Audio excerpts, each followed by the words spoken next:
Dalam kehidupan kita selalu menghadapi banyak pilihan dan beberapa proses yang akan kita lalui. Untuk itu, terkadang kita bingung dan tidak menemukan arah. Apakah kamu merasakan hal itu? Kalau iya, simak terus video ini sampai habis. Investasi kehidupan, karena investasi bukan keuangan saja. Pada awalnya, kita terakhir di dunia ini. Kita butuh mempelajari, bisa hidup. Kemudian saat kita bisa berpikir, kita dituntut untuk belajar. Hanya saja, saat kita belajar, kita tidak mengerti makna dari belajar itu sendiri. Setelah itu, ada hal penting yang harus kamu ketahui, yaitu pola pikir atau mindset. Di mindset ini perlu dirubah, karena pada dasarnya, kalau mindset kita salah, maka apa yang kita lakukan juga salah. Dan untuk itu, kita perlu mencari pola pikir yang baru, entah itu dari video YouTube, buku, dan orang lain. Mindset pertama, cobalah berpikir maju ke depan. Maksudnya, kita berpikir untuk bisa melihat masa depan seperti apa yang kamu inginkan. Mindset kedua, kalau gagal bukan suatu hal yang buruk, tapi bila ingin sukses, kita butuh banyak kegagalan. Karena kita mencoba belajar dari setiap kegagalan. Cuman di saat sekolah, saat kita gagal, selalu dimarahi. Sehingga saat waktu kecil,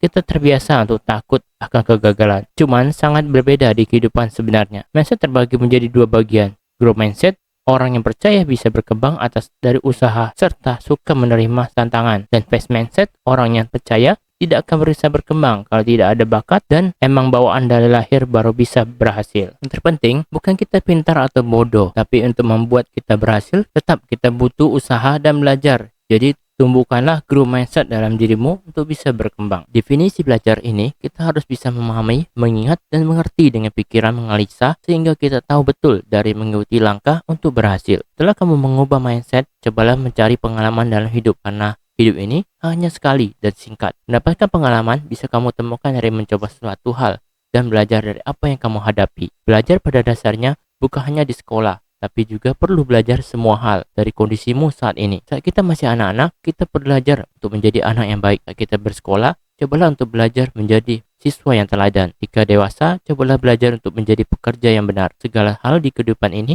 punya sisi yang lain patut kita pelajari. Dan kadang belajar memahami orang lain dan memahami diri sendiri juga penting. Berikutnya, yang tidak kalah penting dalam hidup, kita perlu menemukan tujuan hidup, the purpose. Kadangkala, setelah masuk dalam kehidupan, kita kemungkinan akan kehilangan arah dengan banyak pilihan bidang, dan biasanya kita hanya mengikuti arahan orang tua kita, bukan tujuan hidup kita sebenarnya. Dan hal ini yang membuat saya merasa resah. Makanya dengan membuat channel investasi kehidupan bisa memberikan pelajaran kepadamu dari apa yang aku pelajari dalam hidup. Kemungkinan pengalamanku memang tidak begitu luas, tapi atas dasar pemikiran-pemikiran orang lain serta terus mencari jawaban dari setiap tujuan hidup, semoga akan memberikanmu manfaat. Tujuan hidup itu memang abstrak, semua tergantung dari kondisi, situasi, dan keadaanmu saat ini. Jika kita tidak punya tujuan hidup atau purpose dalam hidup, kita tidak punya suatu hal yang perlu kita kejar dan apa yang perlu kita lakukan. Hanya mengikuti hari demi hari seperti air yang mengalir, cuma pada akhirnya hidup terasa hampa dan mulai berpikir kritis.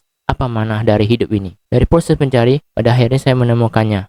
Jawaban yang memungkinkan akan bertolak belakang dari apa yang sudah orang pahami. Namun, meskipun demikian, saya akan terus belajar dari waktu ke waktu. Bila kamu ingin juga menemukan tujuan hidup, cobalah banyak hal yang membuat kamu punya pilihan dalam hidup. Tapi kamu harus pastikan apakah tujuan hidupmu bisa diraih. Tulis di komentar apa impianmu saat ini. Terima kasih.